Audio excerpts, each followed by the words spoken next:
guna. Kami mempunyai 5 poin di presentasi kali ini. Sebelum itu perkenalan terlebih dahulu. Perkenalkan, nama saya Delia Lestari sebagai moderator sekaligus pemateri keempat. Saya Dita Fitas, pemateri kelima. Saya Devi Marlina, pemateri 2. Saya Isna Ramadhani, pemateri ke-1.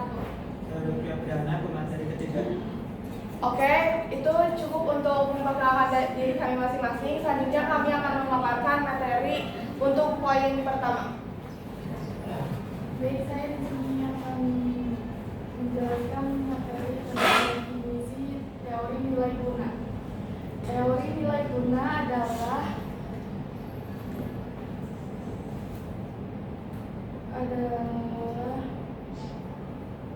konsep ekonomi yang menjelaskan kemampuan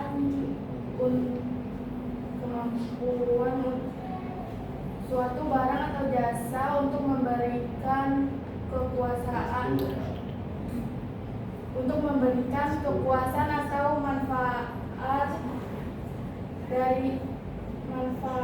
bagi seseorang saat dikonsumsi. Artinya, suatu barang yang dianggap memiliki nilai guna karena mampu memenuhi kebutuhan.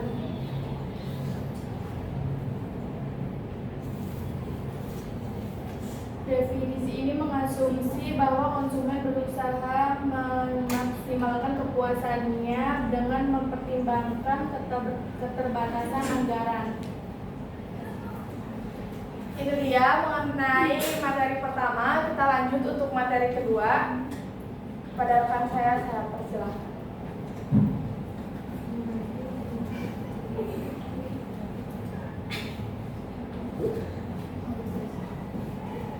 Saya akan memaparkan materi nilai guna. Nilai guna total atau total utility, kepuasan atau manfaat total yang diperoleh konsumen setelah mengonsumsi sejumlah barang atau jasa tertentu. Karakteristiknya, semakin banyak barang dikonsumsi, total utility biasanya meningkat, tetapi kenaikannya semakin lama akan lambat.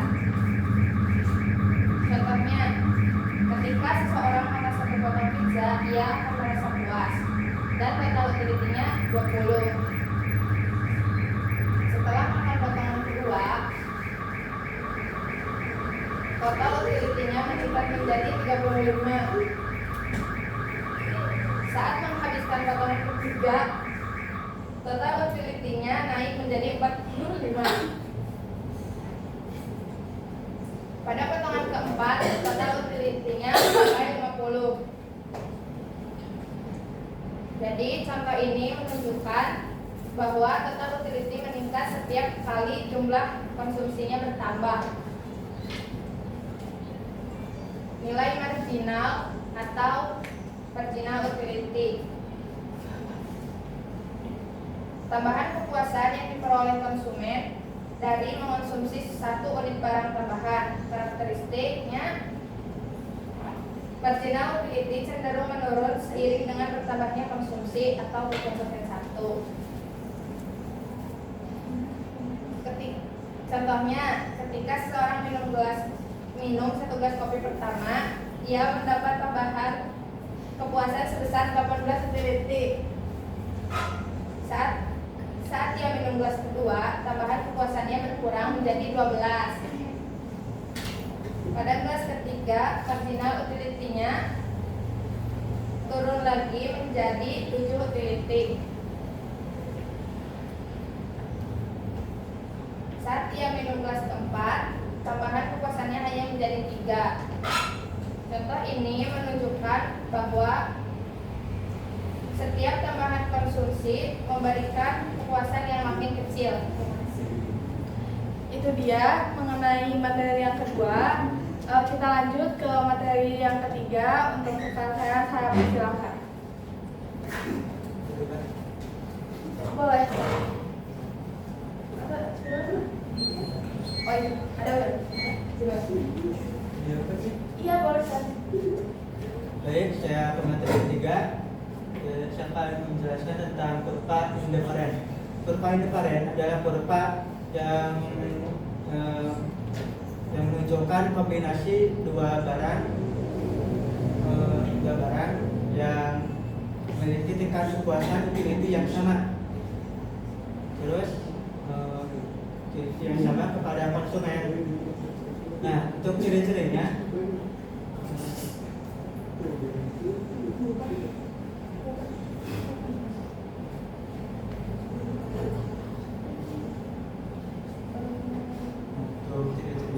ini adalah tabel kurva indiferen.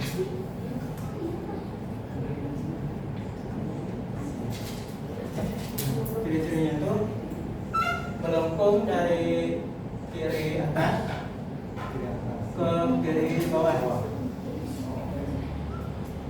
Nah, jika barang contoh barang X bertambah,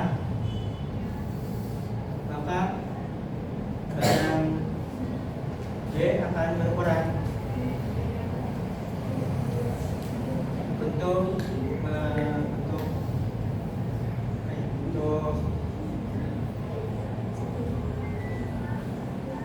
agar kepuasan tetap sama.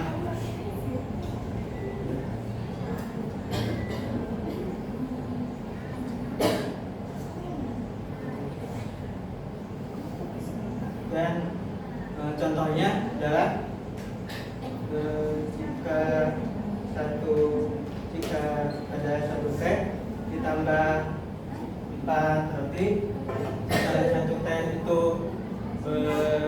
ditambah satu lagi jadi 2 roti, maka jadi 2 T, maka roti tersebut harus dikurangi jadi 3. Dan juga kalau ditambah lagi, kalau dikurangi lagi, kalau ditambah lagi kok si tehnya jadi 4, maka rotinya harus dikurang lagi jadi 1.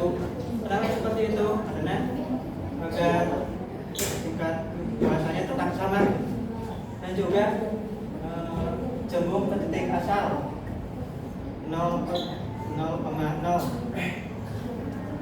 karena menerapkan sistem MRS minimizing. Dan juga kurvanya kurva ini tidak saling berpotongan. Setiap kurva mencerminkan tingkat kepuasan yang berbeda. Nah, lanjut ke pemateri.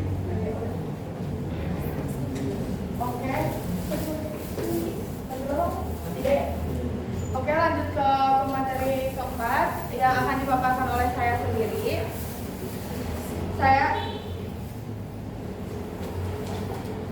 Lanjut ke pemateri keempat yang akan saya paparkan sendiri oleh saya, yaitu mengenai garis anggaran atau budget line. Jadi, apa sih garis anggaran itu? Jadi, garis anggaran adalah garis yang menunjukkan berbagai kombinasi dua barang yang dapat diperoleh oleh konsumen dengan pendapatan tertentu dan kebutuhannya tertentu, dan juga dengan harga barangnya tertentu.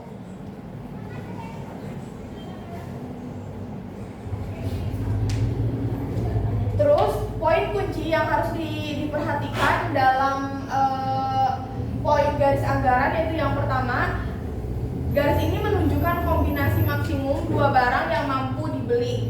Yang kedua, ini adalah cerminan dari kendala yang dihadapi oleh konsumen, yaitu pendapatan dan harga barang. Dan yang ketiga, secara sederhananya, garis ini membatasi kemampuan konsumen yang mengonsumsi barang berdasarkan anggaran yang konsumen itu miliki. Lanjut untuk pemateri terakhir, saya persilakan kepada rekan saya.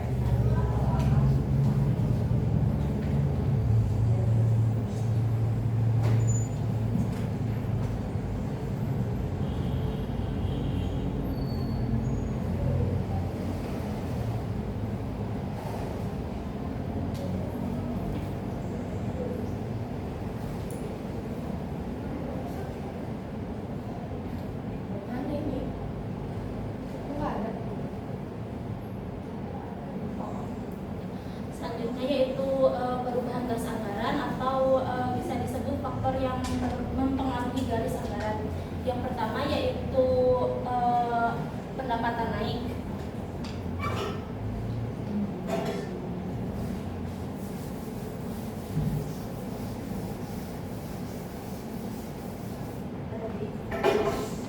Nah, jika pendapatannya naik, garis kurva akan bergeser ke sejajar atau paralel ke arah kiri.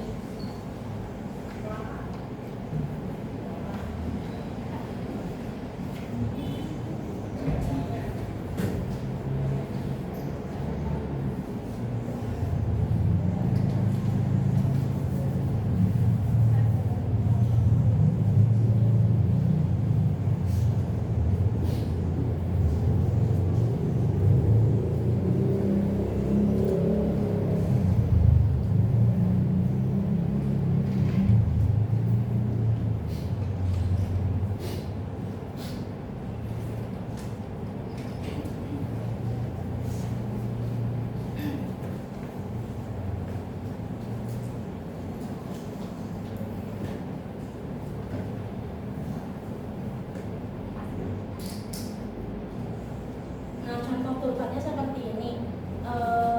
Si garis pertama akan bergeser ke kanan karena pendapatannya naik.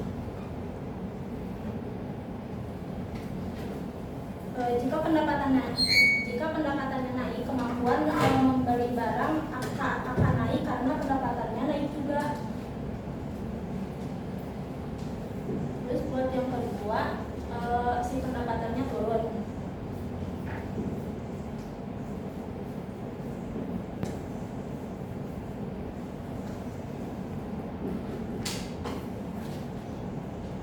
Jika pendapatannya turun, maka si garis kurva akan bergeser sebaliknya dari kanan. Karena pendapatannya turun, berarti gesernya ke kiri.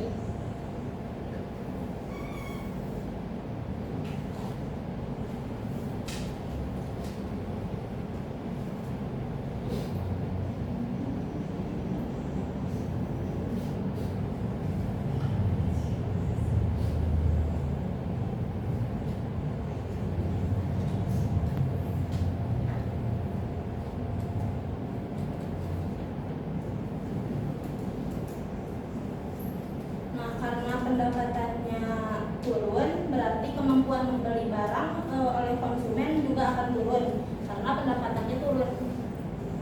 Kemudian yang ketiga,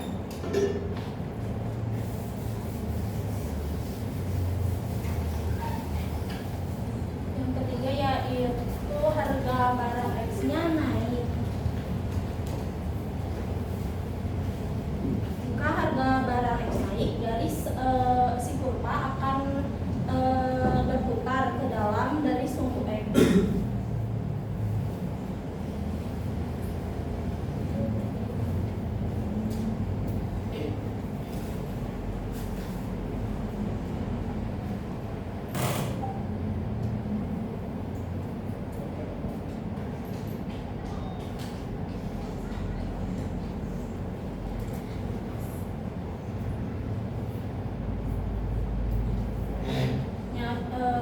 Kurvanya seperti ini. Si titik potong sumbu Y itu akan tetap berada di harga asli dan titik potong sumbu X itu akan bergeser karena yang berubah harganya yang X saja. Yang keempat, harga barang X turun, berarti kebalikannya.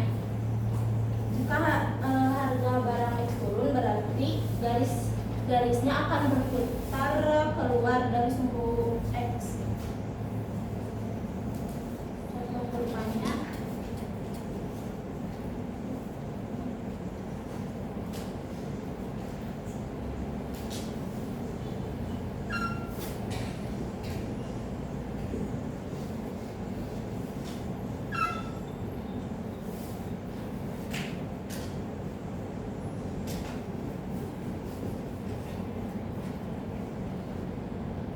Kurvanya seperti garis potong sumbu Y akan tetap berada di garisnya karena yang berubah itu harga sumbu X. Dia akan berputar keluar dari sumbu X. Oke teman-teman, itu dia materi terakhir dari pertemuan kita kali ini. Lanjut untuk ke sesi tanya jawab. Apakah ada yang ditanyakan? Tidak. Oke, kita tidak ada. Berarti saya mewakili teman-teman semua, mewakili rekan-rekan saya mengucapkan mohon maaf bila ada kesalahan dalam presentasi kali ini. Billahi taufiq wal hidayah. Wassalamualaikum warahmatullahi wabarakatuh. Silakan kalian ngobrol kembali.